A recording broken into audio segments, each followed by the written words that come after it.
అని నా అనుమానం. తెలిస్తే లేదో తెలియదు కానీ నేను చెప్తున్నాను. ఒకవేళ తెలిస్తే మాత్రం ఏమనుకుంటాడు రాముడు? అరే నేను దేవుణ్ణి కాదు, సృష్టికర్త నేను కాదు. అసలైన వాడు నన్ను ఈ విధంగా తయారు చేసినాడు. అతను ఉన్నాడు పరమాత్మ. అతన్ని పూజించండి అని చెప్తాడు. కాబట్టి ఆ విధంగా కాకుండా వాళ్ళు సంతృప్తి చెందాలి అన్న ఒకవేళ ముక్తాత్మలై ఉండి మనం చేసేటువంటి పనులు వాళ్ళు తెలుసుకున్నట్లయితే మన ద్వారా మనము ఏ విధంగా అతను నడుచుకున్నాడో, పరమాత్మ సన్నిధి వెళ్ళాడో ఆ విధంగా అతని ప్రేరణను, అతని యొక్క చరిత్రను తెలుసుకొని మనం ఆ విధంగా అతని మాదిరిగా నడుచుకున్నట్లయితే రాముడు సంతోషపడతాడు, కృష్ణుడు సంతోషపడతాడు. ఇంకే దేవతలైనా సరే మనం ఏ రూపకంగా అయితే చూస్తున్నామో ఆ రూపకంగా ఉన్నటువంటి మానవ జన్మనెత్తి ఈ ప్రపంచాన్ని వదిలిపెట్టి మళ్ళీ ముక్తిని పొందినటువంటి ఆత్మలు ఏవైతున్నాయో వారందరినీ మనం దేవుళ్ళ రూపకంగా చూసుకుంటే వాళ్ళకు నైవేద్యాల ద్వారా, విగ్రహాలు పెట్టి నైవేద్యాల ద్వారా, ధూప దీపాల ద్వారా వారు సంతృప్తి చెందరు. ఎప్పుడు సంతృప్తి చెందుతారంటే ఏ విధంగా అయితే తల్లిదండ్రులు బ్రతికి ఉన్నప్పుడు వారికి భోజనాదులను ఇస్తే సంతృప్తి చెంది ఆశీర్వాదం ఇస్తారో, అదే విధంగా ఈ వెళ్ళిపోయినటువంటి ఆత్మలు కనుక ఈ మనం మంత్రానుసారంగా పరమాత్మలో అన్నింటిని తెలుసుకొని సర్వజ్ఞుడు అయినట్లయితే అప్పుడు మనం చేసేటువంటి పనులను చూసి ఆ రాముడు కానీ, కృష్ణుడు కానీ, సీత కానీ, రుక్మిణి కానీ, ఇంకా ఏ దేవతలు ఎల్లమ్మ మల్లమ్మ అనుకున్నటువంటి మన దేవతలు అన్నీ కూడా అవన్నీ కూడా ఎప్పుడు సంతోషిస్తాయంటే ఎప్పుడైతే ఆ వారు ఆ విధంగా అనగా పరమాత్మకు అనుగుణంగా నడుచుకొని గొప్పవారయ్యారో, వారి చరిత్రను తెలుసుకొని వారు కూడా వారి యొక్క అడుగుజాడలో నడుచుకున్నట్లయితే అప్పుడు సంతోషించి పరమాత్మతో కూడా వేడుకుంటారు కావచ్చు. వీళ్ళకు కూడా సంపూర్ణ జ్ఞానాన్ని ఇచ్చి వాళ్ళని కూడా ముక్తాత్మలను చెయ్యు అని. అని మనం ఈ ఉల్టా పుల్టా చేస్తే వాళ్ళు కూడా నోరు మూసుకొని కూర్చుంటారు, తల వంచుకొని ఉంటారు. ఒకవేళ ఆ స్థితి వస్తే పరమాత్మ దగ్గర, హే పరమాత్మ మేమేం చేస్తే వాళ్ళు ఏం చేస్తున్నారు అని చెప్పి. కాబట్టి అలాంటి స్థితి రాకుండా ఉండాలి అంటే సర్వవ్యాపకుడైనటువంటి పరమాత్మను ఆ రకంగానే పూజించాలి, నమ్మాలి. ఏ విధంగా అయితే గాలిని నమ్ముతున్నామో, ఏ విధంగా అయితే మన నొప్పిని నమ్ముతున్నామో, ఏ విధంగా మన ఆకలిని నమ్ముతున్నామో, ఏ విధంగా మన సంతోషాన్ని, దుఃఖాన్ని నమ్ముతున్నాము, అది కంటికి కనబడకుండా నమ్ముతున్నాము, అదే విధంగా మనము జీవుడు అనేటువంటి తత్వం ఏదైతే ఉందో దానిని కూడా నమ్ముతున్నాము. జీవుడు శరీరాన్ని వదిలిపెట్టాగానే ఆత్మ వెళ్ళిపోయింది అంటారు. ఎక్కడికి వెళ్ళిపోయింది? మనం ఏదైతే శరీరాన్ని ఆత్మ అనుకుంటున్నామో అది అక్కడే ఉంది కదా. కాబట్టి ఆయన నమ్ముతున్నాం అంటే వెళ్ళిపోయింది ఆత్మకి, వెళ్ళిపోయిన ఆత్మ మనతో మాట్లాడదు, అది కూడా తెలుసు. అయినా మళ్ళీ చేసే పనులు చేస్తూ ఉంటాం పనికిరాని తెలిసి కూడా. కాబట్టి సత్యాన్ని తెలుసుకొని ఏ విధంగా అయితే మన పూర్వజులు నడుచుకున్నారో, పూర్వజులు అంటే మనమంతా ఒక్కరి సంతానమే, పరమాత్మ యొక్క సంతానమే. కాబట్టి మన పూర్వజులు అంటే ప్రతి ఒక్కరు, రాముడు గాని, కృష్ణుడు గాని, బుద్ధుడు గాని, ఇంకెవరెవరు ఉన్నారో, సీత, లక్ష్మి, ఎన్నో రూపకాలుగా మనం మొక్కుతా ఉంటాం, శివుడు అని ఎన్నో రూపకాలుగా మనం మొక్కుతా ఉంటాము. ఆ విధంగా ఎన్ని రూపాలలో ఉన్నారో వాళ్ళంతా కూడా వేదానుకూలంగానే నడుచుకున్నారు, పరమాత్మ యొక్క అడుగుజాడలో నడుచుకున్నారు. ఆ విధంగా నడుచుకొని మనము ముందుకు వెళ్ళాలి. వారి యొక్క చరిత్రను తెలుసుకోవాలి. వారికి అనుగుణంగా ఉన్నట్లయితే వారు కూడా సంతోషించి మనకి ఇంకా వారు కూడా ప్రేరణ, వారి రూపకంగా కూడా ప్రేరణ కలుగుతుంది కావచ్చు. వారి రూపకంగా ప్రేరణ కలిగితే వాళ్ళే వచ్చారని కాదు, అది పరమాత్మ యొక్క సంయోగం ద్వారానే కలుగుతుంది. పరమాత్మ యొక్క సంయోగం లేకుండా, పరమాత్మ యొక్క కృప లేకుండా కలగదు. కాబట్టి ఎటు నుంచి ఎక్కడ వెళ్ళినా మొత్తం మూలమైతే పరమాత్మనే. అందరికీ జన్మనిచ్చింది అందరికి. వాళ్ళకు కూడా రాముడికి కూడా మనలాగానే ముఖం ఉంది, కళ్ళు ఉన్నాయి, కాళ్ళు, చేతులు, ముక్కు, నోరు. అతను కూడా మనలాగానే భుజించేవాడు, పడుకునేవాడు, లేచేవాడు, యుద్ధం చేసేవాడు, ప్రేమగా మాట్లాడేవాడు, పరమాత్మ యొక్క పూజ చేసేవాడు, ధ్యానం చేసేవాడు. వాళ్ళందరూ కూడా ఆ విధంగా చేశారు. ఎందుకంటే పరమాత్మకు ప్రియమైన వాళ్ళు కాబట్టి ఆ జన్మనెత్తి పరమాత్మకు ప్రియంగానే నడుచుకున్నారు. మళ్ళీ అదే విధంగా మనము నడుచుకోవాలి, వారి ద్వారా నేర్చుకోవాలి. మనమంతా ఒకటే, ఏ కులము లేదు, మతము లేదు, ఏమి లేదు. రాముంది ఏం కులము, కృష్ణుంది ఏం కులము, బుద్ధుంది ఏం కులమో, శివుంది ఏం కులమో, ఉన్నాయా కులాలు ఏమైనా? ఇక్కడ శబరిమాత అని మనకి ఇక్కడ ప్రసిద్ధం, ఇక్కడ మెదక్ డిస్టిక్ లో. ఆమె కూడా ఏం కులం? మందిరాలు కట్టించి మొక్కుతా ఉన్నారు కదా. ఎవరికి కులం అనేది అక్కడ లేదు. ఆత్మకు ఏ కులం లేదు, కేవలం ఆత్మ కులమే. ఆత్మకు ఆత్మ కులమే. కులం అంటే ఏంటి? ఇల్లు, నివసించేటువంటి యోగ్యమైనటువంటిది. కాబట్టి ఆత్మకులమే ఇక్కడ. సాధకులము, ఆత్మకులము, గురుకులము, ఎన్నో రకాలు, సామాజికులము, నాయకులము. ఏం కులాలు ఇవన్నీ? ఈ విధంగా చూస్తే కులాలు ఏమి లేవు కదా. కాబట్టి ఆ విధంగా కాకుండా పరమాత్మ ఒక్కడే, మనమంతా వారి సంతానము, మనము జీవాత్మలము. మనకు ఏ కులం లేదు, ఈ ఆత్మకు ఏ కులము లేదు, ఏ రూపము లేదు. కాబట్టి ఆ ఆత్మ ఏదైతుందో ఆత్మగానే చూసి, ఒకవేళ వేరు వేరు కులాలు అయినట్లయితే, వేరు వేరు అయినట్లయితే ఒక్కొక్క కులానికి ఒక్కొక్క సూర్యుడు, ఒక్కొక్క చంద్రుడు ఆ విధంగా ఉండాలి. గాలి వేరే ఉండాలి. అందరూ కలిసి ఒకటే గాలిని పీల్చుకుంటున్నాం. అందరం ఒక భూమిపైనే ఉన్నాం. అందరం సూర్యుని వాడుకుంటున్నాం, అందరం గాలిని వాడుకుంటున్నాం, అందరం నీటిని వాడుకుంటున్నాం, అగ్నిని, ప్రతి పదార్థాన్ని అందరం వాడుకుంటున్నాం. అక్కడ కులమత భేదం ఏమీ లేదే.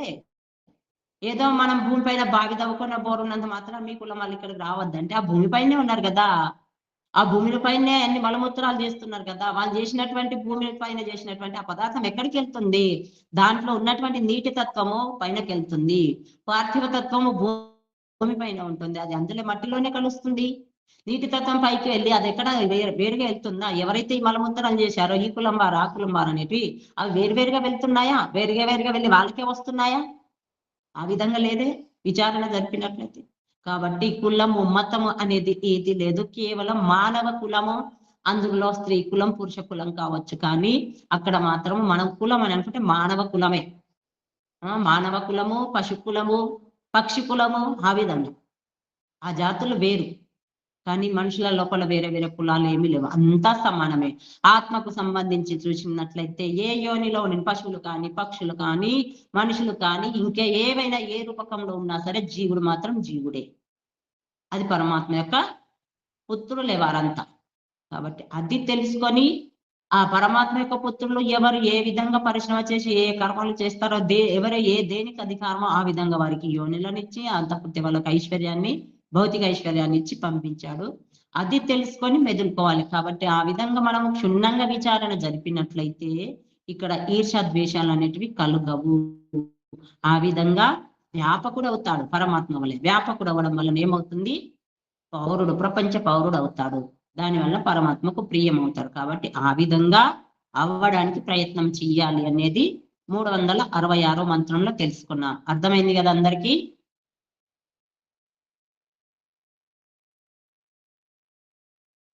వింటున్నారా? అర్థమైంది మాతాజీ. ముందుకెళ్దాం. ఈ విధంగా విచారణ జరిపితే పరమాత్మకు దగ్గర అవుతూ ఉంటాం. విచారణ జరపకుంటే పరమాత్మకు దగ్గర దూరం అవుతూనే ఉంటాం. విచారణ జరగాలి. సామవేదం యొక్క 367వ మంత్రం. మంత్రం యొక్క ఋషి ప్రస్కన్వ, దేవత ఇంద్ర, ఛంద అనుష్టుకు, స్వర గాంధార. విషయం ఏంటిదంటే నియమిత జీవనం. జీవితం ఎలా ఉండాలి? నియమబద్ధంగా ఉండాలి. ఎవరి జీవితం? పరమాత్మ జీవితం.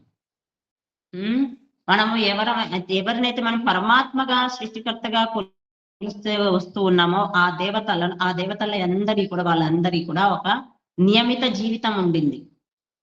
ఆ విధంగా మన జీవితం గడవాలి. అదే విషయం ఇక్కడ నియమిత జీవనం అంటే జీవుడు లేదా మానవ రూపంలో ఉన్నటువంటి జీవుడు నియమబద్ధంగా ఉండాలి అనేది ఈ మంత్రంలో తెలియజేయబడుతుంది. మంత్రము వయశ్చిత్తే పతత్రిణో దీపాచతుష్పాదర్జునే ఉష ప్రారంభితోరను దివో అనే అంతేభ్యస్పరే. పదచ్ఛేదము. వయః చిత్ తే పతత్రిణః ద్విపాత్ చతుష్పాత్ అర్జుని ఉషః ప్రారన్ ప్రఅరన్ రితూన్ అనో దివః అంతేభ్యః పరి. అంతేభ్యః పరి.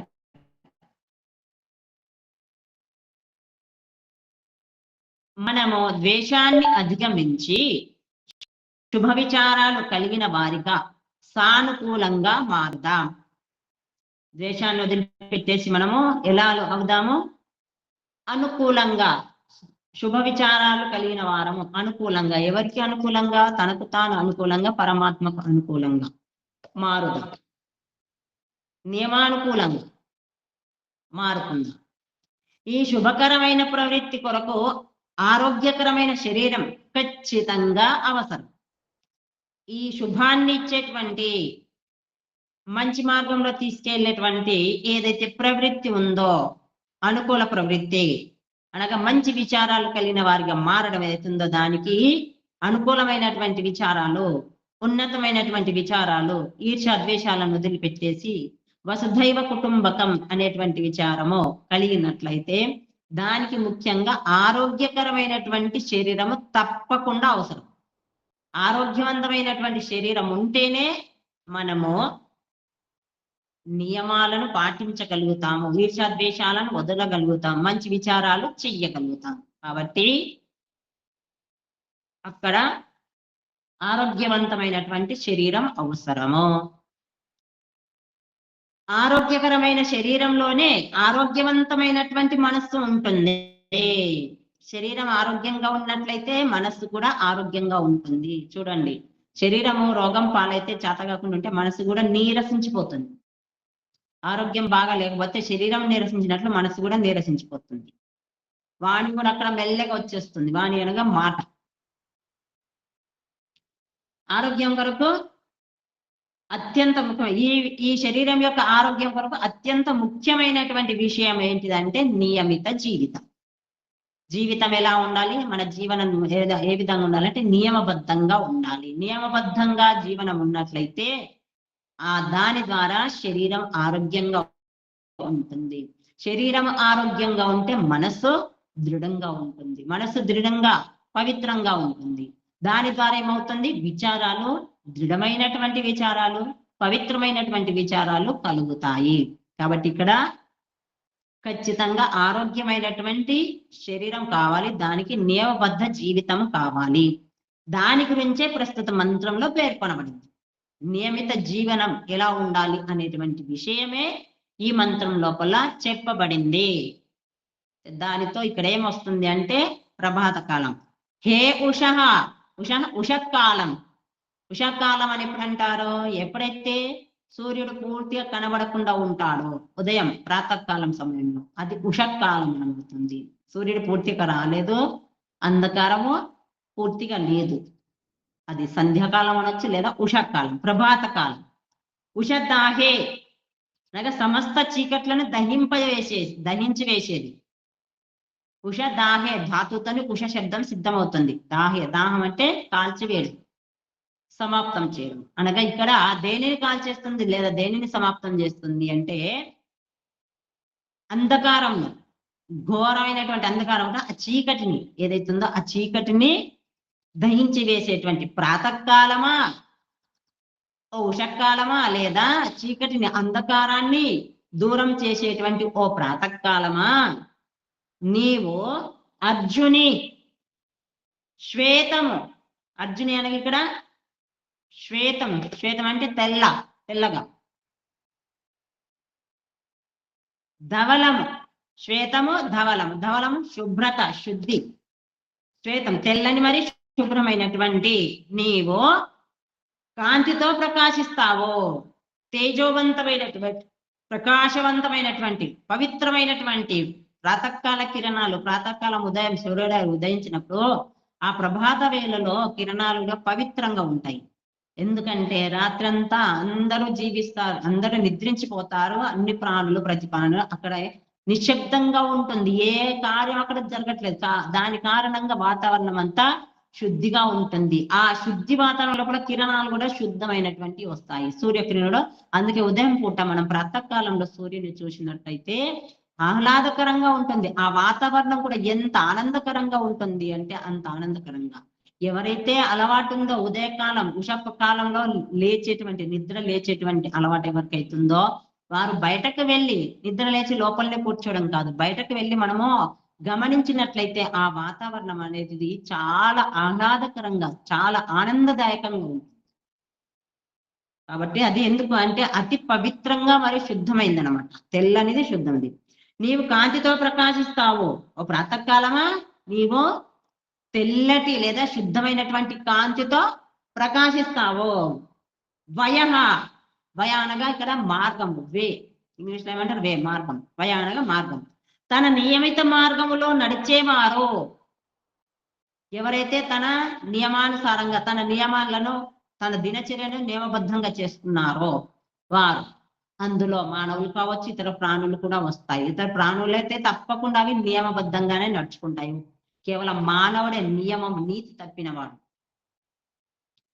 నియమిత మార్గంలో నడిచేవారు. పతత్రిణ, ఎల్లప్పుడూ గతిశీలురు, నిరంతరము క్రియాశీలురు. నియమబద్ధంగా నియమిత మార్గంలో నడుచుకునేవారు మరి నిరంతరం గతిశీలురు. పతత్రిణ ఇక్కడ పద గత ధాతువుతోని పతత్రిణ శబ్దం సిద్ధమవుతుంది గతి అర్థంలో. గతి అనగా క్రియాశీలుడు, నిరంతరము పరిశ్రమశీలుడు. ఈ ద్విపాత్ చతుష్పాత్, ద్విపాత్ చతుష్పాత్, ద్వి 2 కాళ్ళు మరియు చతుహు 4 కాళ్ళు. 2 కాళ్ళు కలవారు 4 కాళ్ళు. పాత్ అంటే పాదములు, 2 పాదములు మరియు 4 పాదములు కలిగినటువంటి, అనగా పశుపక్షాదులు, పక్షులకు 2 కాళ్ళు ఉంటాయి, 2 రెక్కలు ఉంటాయి. పశువులకు 4 కాళ్ళు ఉంటాయి. ఆ విధంగా పశుపక్షాదులు చిత్ కూడా తే, నీ ఆవిర్భావం తర్వాత పశుపక్షాదులు కూడా 2 కాళ్ళు కలిగినటువంటి, 4 కాళ్ళు కలిగినటువంటి పశువులు, పక్షులు, ఇంకా వేరే జంతువులు, క్రిమి కీటకాలు అన్నియును ఏవైతే ఉన్నాయో అవన్నీయును నీ యొక్క ఆవిర్భావం తర్వాత, నీవు ప్రకటితమైన తర్వాత, ప్రభత కాలం ఎప్పుడైతే ఉదయిస్తుందో ఆ తర్వాత బాగుగా గతివంతమో, ప్రాతకాలం కాగానే బాగుగా సక్రమంగా గతిని, క్రియాశీలత్వాన్ని, చైతన్యవంతం అవుతాయి, చేతనత్వాన్ని పొందుతాయి. అవి లేచి పశుపక్షాదులు ఏవైతే ఉన్నాయో ప్రాతకాలం కాగానే పక్షులు మాత్రం చీవు అనుకుంటే పక్షులు నాకు కలకల రావాలతో ఆ బయటకు వచ్చి రెక్కలను కూడా ఇలా దులుపుకుంటా ఉంటాయి. ఎంత ఆనందంగా ఉంటాయో. ఆ విధంగా రెక్కలన్నీ ఎక్సర్సైజ్ చేయడం అనమాట. మనుషులకు ఎక్సర్సైజ్ అవసరం లేదు, కానీ అవి మాత్రం ఎక్సర్సైజ్ కూడా చేస్తాయి. ఊళ్ళ నుండి బయటకు వచ్చేసి హాయిగా ఆ సూర్యుని యొక్క కిరణాల యొక్క అది ఏదైతుందో దాని తేజస్సును అవి తీసుకుంటూ హాయిగా ఆహ్లాదకరంగా ఇక్కడక్కడ ఎగిరి తర్వాత ఆహారం కొరకు వెళ్తాయి. అందుకని అవి ఆరోగ్యంగా ఉంటాయి. పశువులు కూడా మనము బంధించి ఉంచితేనే అవి కొట్టాల లోపల బంధించబడి ఉంటాయి, కానీ వదిలిపెట్టినటువంటి పశువులు కూడా అవి అక్కడ ఉండకుండా లేచి ఇక్కడక్కడ తిరిగేసి ఆహ్లాదకరంగా పరిగెత్తుతాయి. పశువులు కూడా చూడండి, మనం వదిలిపెట్టేస్తే రన్నింగ్ చేస్తాయి, అవి వాకింగ్ చేస్తాయి, రన్నింగ్ చేస్తాయి.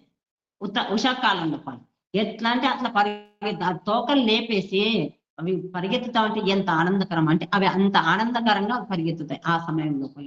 ఆ విధంగా ప్రతి ప్రాణి ప్రభాత కాలం లోపల గతిశీలు చైతన్యవంతము అవుతాయి.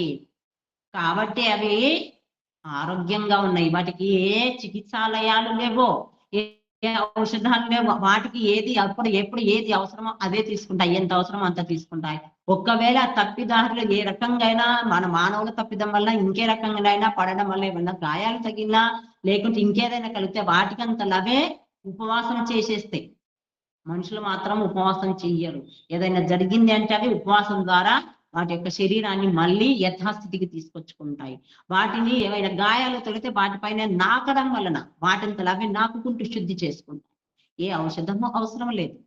ఆ విధంగా ఎందుకున్నాయంటే అవి సమయానుకూలంగా, వాటి జీవితం ఒకటి నియమబద్ధంగా ఉంటుంది కాబట్టి అవి ప్రాతకాలం లోపల చైతన్యవంతమంత అవుతాయి. తర్వాత ఇష్టానుసారంగా తిరుగుతాయి, స్వేచ్ఛగా.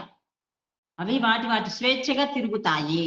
వాటిని ఎవరు బంధించరు, ఎవరు అడ్డంకులు చెయ్యరు. మనం ఏం చేస్తాము, చలికాలం లోపల చిన్నపిల్లలు అంటే అరే పడుకోరా, ఇంత పొద్దున ఎందుకు లేస్తావరా, లేవకు, పడుకో, చలి పెడుతుంది, నిండా కప్పుకొని పడుకో అని చెప్తాం. కానీ పశుపక్షులు అది ఆ విధంగా కాదు. మనం కూడా ఏం కాసేపు అయిన తర్వాత లేద్దామని నిండా మొదలుకొని కూర్చోవడమా పడుకోవడమా చేస్తాం. లేదా ఫోన్ ముందర పెట్టుకొని కూర్చుంటాం. ఈ రోజులలో అదొకటి దొరికింది, నిండా కప్పుకొని బిస్తర్ పైన కూర్చొని ఫోన్ ముందర పెట్టుకొని కూర్చోడం. కాబట్టి ఆ పరిస్థితి చెయ్యకూడదు. నియమబద్ధంగా ఏ విధంగా అయితే పశుపక్షాదులు ప్రభాత కాలం కాగానే వాటి వాటి ఇళ్లలో నుండి బయటకు వచ్చేసి విహారయాత్ర చేస్తాయి, స్వేచ్ఛగా తిరుగుతాయి, ప్రగతిలో తత్పరమవుతాయి. మరియు ప్రగతి అనగా ఉన్నత ముందుకు సాగడం కొరకు అనగా వాటి యొక్క ఆహార పానీయాల కొరకు తత్పరం అవుతాయి. ఎక్కడ ఏం లభిస్తుందో వీటికి తెలుసు, అక్కడికి వెళ్ళేసి అవి తీసుకుంటాయి. తమ తమ గూళ్ళను, కొట్టాలను లేదా మందలను విడిచిపెట్టి జీవనాధారం కొరకు వెళ్ళిపోతాయి. వాటి వాటి స్థానంలో ఎక్కడైతే నిద్రించి ఉన్నాయో విశ్రాంతి తీసుకుంటా ప్రభాత కాలం కాగానే అవి విహరిస్తూ బయటకు వెళ్ళొచ్చి హాయిగా కాళ్ళు చేతులు ఆడించుకొని వాటిని దీలాగా చేసుకొని యుద్ధానికి తయారైనట్లు ఆ విధంగా చేసుకొని స్వేచ్ఛానుసారంగా తిరుగుతాయి. మరియు వాటి ఆహారాల కొరకు జీవనాధారం కొరకు వెళ్ళిపోతాయి. వాటికి ఎవరో పిలవాలి, ఎవరో చెయ్యాలని కాదు, స్వయంగా అవిటికి అవే చేసుకుంటాయి.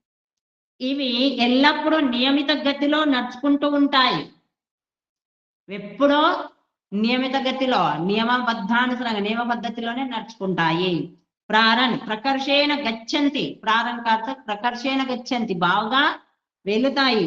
రాత్రౌ అంధకారాన్ అభిభూతా సర్వే ప్రాణినః త్వత్ ఆగమనానంతరం చేష్టావంతో భవంతిత్యర్థః. రాత్రౌ అంధకారేణ అభిభూతా, రాత్రి ద్వారా అంధకారం ద్వారా కమ్ముకొని ఉన్నటువంటి చీకటి అది వెళ్ళిపోగానే ప్రభాత కాలంలో సర్వే ప్రాణినః, ప్రాణులన్నీయో త్వత్ ఆగమనానంతరం, నీ యొక్క ఆగమనం తర్వాత నీవు రాగానే ప్రభాత కాలం ఉషకాలం దేనినంటే నీవు రాగానగా ప్రభాత కాలం ఉషకాలం రాగానే చేష్టావంతో భవంతి ఇది అర్థః. చేష్టావంత క్రియాశీలుడు గతిశీలుడు అవుతాయి అని దాని యొక్క అర్థం, ప్రారంభ శబ్దం. బాగా అవి నియమిత గతిలో నడుచుకుంటాయి. ప్రకాశంలో అనగా వెలుతురులో తమ కార్యాలను చేసుకుంటాయి. వెలుతురులో ప్రకాశంలో తన యొక్క కార్యాలు కాని పనులు ఏవైతున్నాయో కార్యసిద్ధులు ఏర్పరచుకుంటాయి, వాటి పనులు చేసుకుంటాయి. మరియు చీకటి పడిన వెంటనే నిద్రిస్తాయి. చీకటి పడగానే ఏం చేస్తాయి? సాయంకాలం అవుతుంది అంటే ఏ విధంగా గోధూళి వేళ అంటాం కదా, ఆవులు కొట్టాల్లోకి చేరుకునేటువంటి సమయం ఏదైతే దాన్ని గోధూళి వేళ. ఆ సమయంలో మళ్ళీ అన్ని ఏవైతే ఉదయమో అన్ని వాటి గూళ్ళను వదిలిపెట్టేసి వాటి నివాస స్థలాలను వదిలిపెట్టేసి విహారయాత్రగా జీవనాధారం కొరకు వెళ్తాయో ఆ విధంగా జీవనాధారం చేసుకొని శ్రమ చేసి వాటిని రక్షించుకొని మళ్ళీ సమయం ఏ సమయం అయితే సూర్యాస్తమయం అవుతుందో ఆ సమయంలో మళ్ళీ చీకటి పడే సమయం కంటే ముందే ఇంటికి వచ్చేస్తాయి. వాటి గుళ్ళలోకి చేరుకొని నిద్రిస్తాయి. మనకులాగా రాత్రులు మేలుకొని రాక్షసుల్లాగా తినుకుంటా కూర్చుండి ఉండవు. ఆ విధంగా చేస్తున్నాం కాబట్టి పలు రోగాలు మనకు అంటుకుంటున్నాయి. చీకటి పడిన వెంటనే నిద్రిస్తాయి. వీటి సహజ పనులన్నీ చాలా క్రమబద్ధంగా ఉంటాయి. వాటి యొక్క సహజ పనులు అయితే అవన్నీయో క్రమ పద్ధతిలో ఉంటాయి. దీని పరిణామమే ఇవి ఆరోగ్యకరమైన శరీరాలు కలిగి ఉంటాయి. దాని యొక్క పరిణామం నియమిత జీవనమే కాబట్టి వాటిది, అందుకని అవి ఆరోగ్యవంతమైనటువంటి శరీరాలు కలిగి ఉంటాయి. మనము కూడా వీటి నుండి నేర్చుకుంటూ మన సహజ కార్యాలను చాలా క్రమబద్ధమైన వేగంతో చెయ్యాలి. మనం కూడా వీటి నుండి ఇవి నేర్చుకోవాలి. ఈ రోజులలో అవి నేర్చుకోవడం లేదు, చెడు పనులు ఏవైతున్నాయి అవి నేర్చుకుంటున్నారు పశువుల ద్వారా. మనం నేర్చుకోవాల్సిన ఏంటి? వాటి యొక్క క్రమబద్ధమైనటువంటి జీవితం ఏదైతుందో, నియమపూర్వకమైనటువంటి జీవితం ఏదైతుందో ఆ జీవితాన్ని నేర్చుకోవాలి. నిరంతరం క్రియాశీలుగా ఉంటాయి అవి. ఆ విధంగా మనం వాటి నుండి నేర్చుకోవాలి. ఆ విధంగా నేర్చుకొని మన యొక్క సహజ కార్యాలు, సహజ పనులు ఏవైతున్నాయో, సహజ క్రియలు ఏవైతున్నాయో వాటిని చాలా క్రమ పద్ధతిలో మరియు వేగంగా చేసుకోవాలి. అప్పుడు ఏమవుతుంది? ఋతువుల అనుసారంగా వేగంగా చేసుకోవాలి. ఋతువుల అనుకూలంగా పశుపక్షాదులు కూడా వాటి ఋతువుల అనుకూలంగానే అవి మెదులుకుంటాయి. ఏ సమయంలో ఏ ఆహారం ఉంటుందో అదే భుజిస్తాయి. కాబట్టి ఏ ప్రాణికి ఏ ఆహారం తినేటువంటి శక్తినిచ్చిండో, అలాంటి జీర్ణక్రియనిచ్చిండో పరమాత్మ, అవి ఆ విధంగానే భుజిస్తాయి, ఆ విధంగానే నడుచుకుంటాయి. కాబట్టి మానవులు కూడా తన శరీరాల యొక్క గతివిధులను తెలుసుకొని జీవితాన్ని నియమబద్ధంగా చేసుకొని ఋతు అనుసారంగా నడుచుకోవాలి. ఋతు అనుకూలంగా భోజనం చేయాలి. ఋతు అనుకూలంగానే పనులు చెయ్యాలి. ఋతువుల మార్పుతో మా మేల్కొనే మరియు నిద్రించే సమయంలో, ఋతువుల మార్పుతో మా మేల్కొన్నటువంటి నిద్ర నుండి లేవడం కానీ లేదా నిద్రించే సమయం ఏదైతుందో మరి భోజన పదార్థాలలో, స్నానము మొదలగు ప్రక్రియలలో కొంచెం భేదము లేదా మార్పు తప్పకుండా ఉంటుంది. ఋతువుల మార్పుల కారణంగా కొంచెం భేదం అయితే ఉంటుంది, కానీ ఆ మార్పులో కూడా క్రమబద్ధమైనటువంటి నియమిత గతి, ఆ మార్పులో కూడా నియమిత గతి కలిగి ఉండాలి. చలనము, వేగం కనిపిస్తుంది. దివ అంతేభ్య పరి, మనము ద్యులోకం యొక్క మొదటి భాగంలో ఉన్నా సరే, ద్యులోకం యొక్క మొదటి భాగంలో ఉన్నా సరే, మన దినచర్య మాత్రం నిత్య కృత్యాలు క్రమశిక్షణతో సజావుగా సాగాలి. మన యొక్క దినచర్య ఎలా ఉండాలి? సజావుగా. ఎలాంటి పరిస్థితుల్లో ఉన్నా సరే, ద్యులోకంలో అంటే మొదటి భాగంలో అనగా ఒకవేళ మన శరీరం సహకరించకున్నా ఎంతవరకు ఎంతవరకు నియమబద్ధంగా ఉండాలి. మనం చిన్న వయసు నుంచి ఆరంభం చేసుకోవాలి. వృద్ధావస్థ వచ్చిన ఆ సమయంలో కూడా ఏ విధంగా ఉండాలి అంటే, మనం మొదటి నుండి ఏ విధమైనటువంటి నియమాన్ని, జీవితాన్ని అలవర్చుకుంటామో ఆ విధంగా ఉంటుంది. ద్యులోకం అంటే వెళ్ళే సమయం వచ్చినా సరే, ఈ శరీరాన్ని వదిలిపెట్టే సమయం వచ్చినా సరే, కానీ జీవితం మాత్రం నియమబద్ధంగా ఉండాలి. మన యొక్క దినచర్య, నిత్య కృత్యాలు క్రమశిక్షణతో సజావుగా సాగాలి. ఎక్కడ ఉన్నా సరే, ఎక్కడైనా సరే, ద్యులోకం అంటే ఆకాశంలో కూడా ఎగురుతూ ఉంటాం కదా, విమానంలో ఉన్నా సరే, ట్రైన్లలో ఉన్నా సరే, ఇంకా ఏ యాత్ర చేసినా సరే, ఎక్కడ ఉన్నా సరే, అక్కడ మాత్రం మనం సమయానికి పనిని పూర్తి చేయాలి. ఎక్కడ ఉన్నా సరే ఏ సమయానికి ఏ పని చేయాలో ఆ పనిని మాత్రం పూర్తి చేయాలి. సమయానికి పూర్తి చేసి అక్కడిని మనం విశ్రాంతి తీసుకోవాలి, మళ్ళీ సమయానుకూలంగా మేల్కొనాలి. ఆ విధంగా నియమిత జీవనం, ఈ క్రమబద్ధమైనటువంటి నియమిత గతి మనల్ని ఆరోగ్యంగా చేసి ఆరోగ్యకరమైనటువంటి మనసు కలవారిగా కూడా చేస్తుంది. ఈ విధంగా మనం కూడా నియమిత జీవితాన్ని గడిపినట్లయితే, ఎక్కడ ఉన్నా సరే, ఏది చేసినా సరే, మనం ఎక్కడ వెళ్ళినా పొట్టకు మాత్రం ఆహారాన్ని ఇస్తూ ఉంటాం, అది మాత్రం ఉత్పం. కానీ పరమాత్మకు మాత్రం సమయాన్ని ఇవ్వము, ఆత్మకు మాత్రం భోజనం పెట్టము. కాబట్టి ఎక్కడ ఉన్నా, ఎట్టి పరిస్థితుల్లో ఉన్నా, అది కూడా ఉదయ సాయంకాల సమయంలో పరమాత్మ యొక్క ధ్యానం చెయ్యాలి. అదే ఆత్మకు భోజనం. అప్పుడే ఆత్మ పవిత్రంగా ఉంటుంది, అప్పుడే మనసు మనం చెప్పినట్టుగా వింటుంది. కాబట్టి మనసుకు భోజనం పెట్టాలి. ఏంటి? పరమాత్మ యొక్క ధ్యానం. అదే విధంగా శరీరాన్ని కూడా సాత్వికమైనటువంటి ఆహారం. శరీరం ఆరోగ్యంగా ఉండాలి, సాత్వికంగా ఉండాలి, అప్పుడే మనసు కూడా ఆరోగ్యంగా ఉంటుంది, సాత్వికంగా ఉంటుంది. కాబట్టి మనం నియమబద్ధమైనటువంటి జీవితాన్ని గడిపినట్లయితే శరీరం ఆరోగ్యంగా ఉంటుంది, మనసు కూడా ఆరోగ్యంగా అవుతుంది. జ్ఞానంతో లేదా తెలివితనం ఈ మార్గాన్ని అనుసరించడంలోనే ఉంది. మన యొక్క తెలివితేటలు అంటాం కదా, జ్ఞానవంతులమా లేదా మేము తెలివివంతులం అని అనుకుంటే అది ఎట్లా ఉంటుందంటే, నియమంగా ఈ మార్గంలో అనుసరించడంలోనే నీ యొక్క తెలివితనము. ఎవరు తనదిగా చేసుకుంటారో వారే ప్రస్కన్వ మేధావులు. ఈ యొక్క మార్గాన్ని ఎవరైతే తనదిగా చేసుకుంటారో, ఏ మార్గం? నియమిత జీవితాన్ని ఎవరైతే గడుపుతారో వారే ప్రస్కన్ములు, మేధావులు. ఈ మార్గంలో నడవడం కూడా మేధను పెంచుకునే సాధన. ఈ విధంగా ఈ మార్గంలో నడుచుకున్నట్లయితే మేధాబుద్ధిని, సద్బుద్ధిని, తాత్విక బుద్ధిని, తత్వబుద్ధిని పెంచుకునేందుకు సాధనమవుతుంది. భావార్థము: నేను నా శరీర ధర్మంలో ఋతువుల అనుసారము నియమంగా నడుచుకునేవాడను అవుతాను. నేను ఎలా అవుతాను? నా యొక్క శరీర ధర్మంలో ఋతువులకు అనుకూలంగా నడుచుకునేవాడను, నియమబద్ధంగా నడుచుకునేవాడను అవుతాను. రామనాథ వేదాలంకర్ గారి భాష్యం కూడా నాకు బాగా అనిపించింది, అది కూడా నేను తెలుగులో రాశాను, అది కూడా చెప్తాను చూడండి. ఏ విధంగా ప్రాతకాలం ప్రభాతంలో సూర్యోదయం కంటే ముందు పూర్వము తూర్పు దిక్కు యొక్క ఆకాశములో ఉషా ప్రకాశిస్తుందో, ఆధ్యాత్మికంగా చెప్పారు వీరు. అది కూడా ఆధ్యాత్మికంగా అంటే పరమాత్మకు వెళ్ళడానికే ఉంది. అది కూడా ఆ విధంగా శరీరం ఆరోగ్యంగా ఉంటేనే పరమాత్మ వైపుకు వెళ్తాం, నియమబద్ధమైనటువంటి జీవితం ఉంటేనే, లేకుండా వెళ్ళలేం. ఇది ఇంకా చెప్పారు. ఆకాశం ఉషా ప్రకాశిస్తుందో అదే విధంగా, ఏ విధంగా అయితే ప్రభాత సమయం లోపల తూర్పు దిశ లోపల, పూర్వ దిశలో లేదా తూర్పు దిశ లోపల సూర్యుడు ప్రభాత సమయంలో ఉదయిస్తాడో, ప్రకాశిస్తాడో, లేదా ఉష ఏదైతే సూర్యోదయం కలుగుతుందో దాన్ని ఉష అంటే ఉష ప్రకాశిస్తుందో, అదే విధంగా ఆధ్యాత్మిక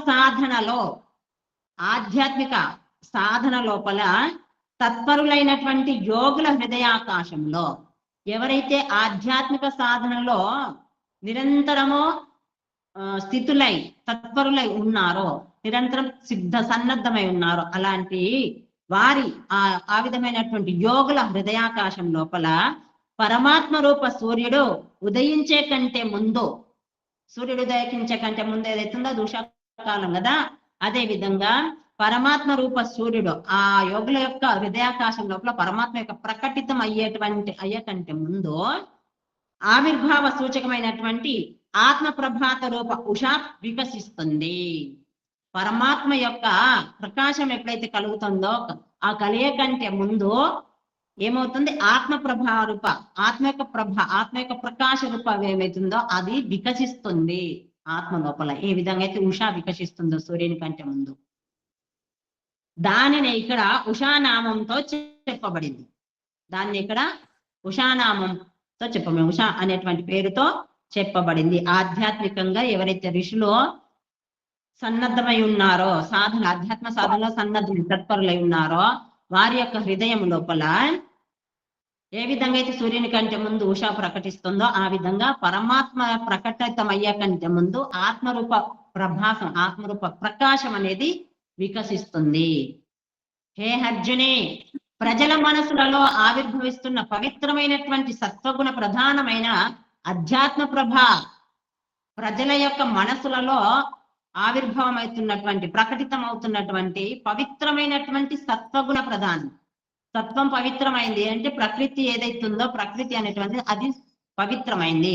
ఆ విధంగా సత్వగుణ ప్రధానమైనటువంటి అధ్యాత్మ ప్రభ దివ ఆత్మలోకం యొక్క అంత్యేభ్య పరి ఆత్మలోకం యొక్క ప్రాంతాల నుండి, ఆత్మలోకం ఏదైతుందో ఆత్మ ఎక్కడైతే ఉందో ఆ లోకం యొక్క ప్రాంతాల నుండి తే నీ యొక్క రితున్ అను ఆగమనము పై రాకపై, నీ యొక్క రాకపై లేక నీ యొక్క ఆగమనంపై అనగా పరమాత్మ ఈ ఆ జీవుల అనేటువంటి ఆత్మ లోపల లేదా యోగుల యొక్క ఆత్మ లోపల ఏదైతే ప్రాంతాల నుండి అనే అధ్యాత్మ ప్రభ సత్వరూప ప్రధానమైనటువంటి అధ్యాత్మ ప్రభ ఏదైతుందో అది నీ యొక్క ఆగమనంపై అంటే నీవు వచ్చే కంటే ముందు ఆ సత్వగుణ ప్రధానమైనటువంటి ఆ ఆధ్యాత్మిక ప్రభ, ఆధ్యాత్మిక ప్రకాశము నీ రాకపై పతత్రిన భయచిత్ రెక్కలు గల పక్షుల వలె, రెక్కలు కలిగినటువంటి పక్షుల వలె పతత్రిన ఉత్క్రమణశీలం అనగా మూలాధారము మొదలుకొని శరీరం లోపల అష్టచక్రాలు చెప్పబడినాయి కదా, ఆ అష్టచక్రాల మూలాధారము మొదలుకొని క్రింది చక్రాల నుండి ఒక్కొక్క క్రింది చక్రం నుండి మూలాధారము, స్వాధిష్టానము, మణిపూరకము ఆ విధంగా ఒక్కొక్క చక్రాల నుండి పై చక్రాలలో ప్రాణము యొక్క ఉత్క్రమణము కొరకు ప్రయత్నము చేసే యోగి జనులో ఒక్కొక్క చక్రం నుండి ప్రాణాన్ని పైకి తీసుకెళ్లేటువంటి చక్రాల లోపల ఆ ప్రాణాన్ని పైకి తీసుకోవడం ప్రయత్నం చేసేటువంటి యోగి జనులో మరియు ద్విపాత్ ఆ చక్రాల నుండి ప్రాణశక్తిని పైకి తీసుకుపోయేటువంటి యోగిని మరి ద్విపాత్ అంటే ఇక్కడ ఇంకేం చెప్పారు, ద్విపాత్ రెండు పదాలు అంటే అపర మరియు పరావిద్య రూప రెండు పొందగల. అపరావిద్య పరావిద్య ఏవైతున్నాయో, అపరావిద్య భౌతికంగా అంటే ప్రపంచం యొక్క తత్వాన్ని తెలుసుకోవడము, మరి పరావిద్య అంటే పరమాత్మ తత్వాన్ని, జీవతత్వాన్ని తెలుసుకోవడం. ఈ విధంగా అపరావిద్య మరియు పరావిద్య రూప రెండు పొందగల పదార్థాలు కలిగినటువంటి మార్గాలు గల పదార్థాలు లేదా జ్ఞానము మరియు కర్మరూప రెండు గంతవ్యము చేరుకునే మార్గాలు కలిగినటువంటి లేదా అభ్యుదయము మరియు నిశ్రేయసము, అభ్యుదయ నిశ్రేయస రూప రెండు గంతవ్య మార్గాలు కలిగిన మరియు చతుష్పాత్. ఇక్కడ చతుష్పాత్ అంటే మనసు, బుద్ధి, చిత్తము, అహంకారం ఈ అంతఃకరణ చతుష్టయం సాధనములు గల లేదా క్రమశః సుఖ దుఃఖ పుణ్య అపుణ్య విషయాలు గల, సుఖ దుఃఖము పుణ్యాపుణ్యములు, మైత్రి, కరుణ, ముదిత, ఉపేక్ష ఈ వృత్తులు ఎవరి చిత్త ప్రసాదన ఉపాయాలో, ఈ విధమైనటువంటి ఎవరి అయితే చిత్తం లోపల ఉపాయాలో వారు లేదా బాహ్య ఆభ్యంతర స్తంభవృత్తి, బాహ్యాభ్యంతర విషయాక్షేపి ప్రాణాయామం 4 రకాల ప్రాణాయామాలు కదా, బాహ్య ప్రాణాయామము, ఆభ్యంతర ప్రాణాయామము, స్తంభవృత్తి ప్రాణాయామము, బాహ్యాభ్యంతర వృత్తి ప్రాణాయామం అనగా బాహ్య అనగా ప్రాణశక్తిని బయటకు వదిలిపెట్టేసి అక్కడే ఆపడము, ఆపగలిగినంతసేపు తర్వాత మెల్లిగా తీసుకోవడము. మరి ఆభ్యంతర అంటే ఏదైతే లోపలికి తీసుకున్నామో దానిని కాసేపు ఆపాలి, ఎంతసేపు ఆపాలి అంతసేపు, తర్వాత మెల్లి వదిలిపెట్టాలి. అదే విధంగా స్తంభవృత్తి అంటే బయటకు వదలడం కాదు, లోపలికి తీసుకోవడం కాదు, యథాస్థితిగా ఆపివేయడము. మరియు బాహ్యాభ్యంతర విషయాక్షేపం అంటే మనం బయటకు వదిలిపెట్టినప్పుడు మనకు శ్వాస తీసుకోవాలి అనిపిస్తే ఇంకా దానిని బయటకు వదిలిపెట్టడం, ఆ విధంగా. మరియు లోపలికి తీసుకున్న తర్వాత దాన్ని బయటకు వదిలిపెట్టాలనిపిస్తే ఇంకా తీసుకోవడం, దీన్ని బాహ్యాభ్యంతర విషాక్షేపి. ఈ 4 ప్రాణాయామాలు ఎవరి ప్రకాశావరణ క్షయముకు ఉపాయాలో, ఎవరి యొక్క ప్రకాశం యొక్క ఆవరణము, అంధకారం అజ్ఞానం ఏదో దానిని దూరం చేయడం కొరకు ఉపాయాలు, వారు లేదా ధర్మ అర్థ కామ మోక్ష ఈ 4 పురుషార్థములు గల మానవుడు ప్రతిగతిలో తత్పరులు అయ్యారు. ఈ విధంగా కాలు కలిగినటువంటి పురుషులు లేదా మానవులు ప్రగతిలో, మంచి మార్గంలో, సన్మార్గంలో గతిశీలులు అవుతారు, తత్పరులు, ఆ మార్గం లోపల తత్పరులు అవుతారు. ఈ విధంగా ఇందులో చెప్పబడింది. బాగా చెప్పారు మీరు. భావార్థము, ఏ విధంగా ప్రభాతకాలీన ప్రాకృతిక ఉష వికసించినప్పుడు రెక్కలు గల పక్షులు, 2 కాళ్ళ మనుషులు మరియు 4 కాళ్ళ పశువులు నిద్రను విడిచిపెట్టి సక్రియులు, క్రియాశీలురు మరియు ప్రయత్నశీలురు అవుతారో, అదే విధంగా ఆధ్యాత్మిక ఉష ఆవిర్భవించినప్పుడు యోగ మార్గంలో ప్రవృత్తులు, ముందు చూపు కలవారు, 2 సాధనాలు లేదా 4 సాధనాలు కల యోగి జనులు తన హృదయంలో మరియు ప్రజల మనస్సులలో ఆధ్యాత్మ సూర్యుని ఉదయం కొరకు సచేష్టులు అనగా సక్రియులు అవుతారు. అర్థమైంది కదా? ఏ విధంగా అయితే ప్రాతకాలం లోపల పశుపక్షాదులు, మానవులు మొదలగు వారు నిద్రను వదిలిపెట్టేసి తమ తమ కార్యాలలో క్రియాశీలు అవుతారో, అదే విధంగా ఆధ్యాత్మికంగా ఉన్నటువంటి వారు ఆధ్యాత్మిక ఉష ఎప్పుడైతే ఆవిర్భవిస్తుందో, ప్రకటిస్తుందో, వారు యోగ మార్గంలో వెళ్ళేటువంటి ప్రవృత్తులు, ముందు చూపు కలవారు మరియు 2 సాధనాలు లేదా 4 సాధనాలు. 2 సాధనాలు ఏంటి? పర అపర విద్య అనేది ఇబ్బంది దాకా చెప్పబడింది కదా. 4 సాధనాలు ఏంటి? మైత్రీకరణ, ముదితోపేక్ష లేదా ధర్మ అర్థ కామ మోక్షం. వీటి కొరకు అధ్యాత్మ హృదయం కొరకు ప్రజల మనసుల లోపల కూడా, వారి లోపల ఏ విధంగా అయితే కలిగిందో ఆ విధంగా ప్రజల యొక్క మనసులలో కూడా ఆధ్యాత్మిక సూర్యుని ఉదయింప చేయడం కొరకు తత్పరులు అవుతారు, క్రియాశీలులు అవుతారు. ఈ విధంగా ఈ మంత్రం ద్వారా క్రియాశీలుడు ఎలా కావాలి అనేది తెలుసుకున్నాం. పశుపక్షాదులు ఏ విధంగా అయితే క్రియాశీలుడు అవుతాయో అదే విధంగా ఈ రోజులలో మానవునికి మాత్రమే ముందు హరిశరణ సిద్ధాంత అలంకార్ గారు చెప్పినట్టుగా ఆ విధంగా నడుచుకోవాలి. మరి ఆధ్యాత్మికంగా వెళ్ళేవారు ఈ విధంగా రామనాథ్ వేదాలంకార్ గారుగా సామవేదం కూడా అక్కడి నుండి, అంటే ఆ విధంగా నడుచుకుంటేనే ఆధ్యాత్మికం వైపుకు, పరమాత్మ వైపుకు వెళ్తారని చెప్పారు. ఇది ఇంకా పూర్తిగా చెప్పేశారనమాట. ఇది యోగులకు పనిచేస్తుంది రామనాథ్ వేదాలంకార్ గారిది. అదే విధంగా మనం కూడా యోగులమే అనుకొని ఆ విధంగా మనం ప్రయత్నం చెయ్యాలి. నిరంతరము ముందుకు వెళ్తూ మన యొక్క ఆత్మ లోపల ఉషా కిరణాలు, ఉషా ప్రభాతం అయ్యేటట్లు చూసుకోవాలి. అనగా ఆధ్యాత్మిక ఆధ్యాత్మిక ప్రకాశం ఏదైతుందో అది ప్రకటితం కావాలి. మనకు ముందుగా తెలియాలి. భగవంతుడు వచ్చే కంటే ముందు, భగవంతుడు ప్రకటితం అయ్యే కంటే ముందు అది కలగాలి. అంటే ఆ విధంగా వెళ్ళాలి అంటే ఈ విధంగా నియమబద్ధమైనటువంటి జీవితాన్ని గడపాలి. కాబట్టి ఆ విషయాన్ని మనం బాగా తెలుసుకున్నాం ఈరోజు. అది మనకు ఆ శక్తిని కూడా కలిగింపాలని చెప్పి పరమాత్మని వేడుకుంటూ ఓం శాంతి.